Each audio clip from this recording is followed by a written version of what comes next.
এই যে স্ক্রিনে যে ভিডিওটা দেখতেছেন, এই ভিডিওটা পুরো নেট দুনিয়া ভাইরাল। আর ভাইরাল হবে না কেন? এরকম ঘটনা দুনিয়াতে আজ পর্যন্ত একটাও ঘটে নাই।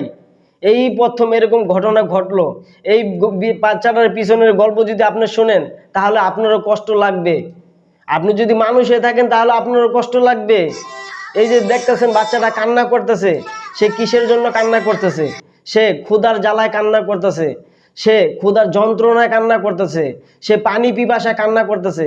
তাকে কেউ যে পানি দিয়ে খাওয়াবে এরকম কোনো লোক নাই, তাকে যে কেউ খাবার তুলে খাওয়াবে এরকম কোনো লোক নাই।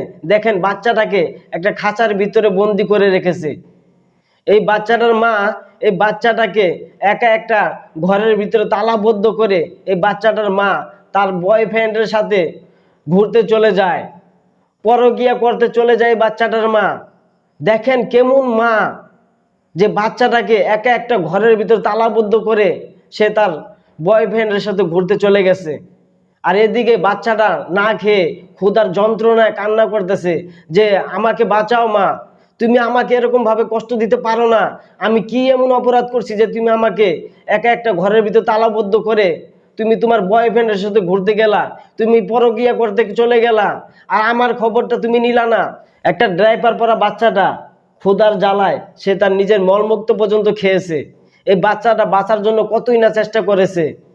ক্ষুধায় ভয়ে আতঙ্কে সে মা মা করে চিৎকার করতেছিল, কান্না করতেছিল, কিন্তু তার কান্না কে শুনবে? তার কান্না শোনার মতো কোনো লোক নাই।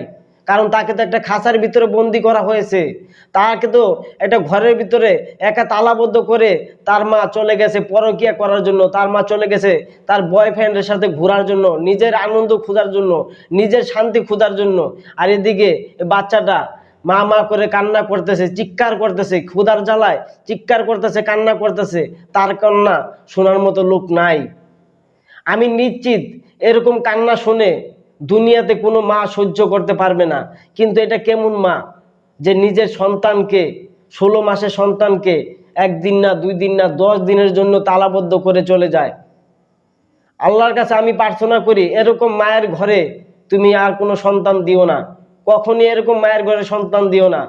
এমন ফেরেশতার মতো একটা সন্তানকে কিভাবে তালাবদ্ধ করে মেরে ফেললো।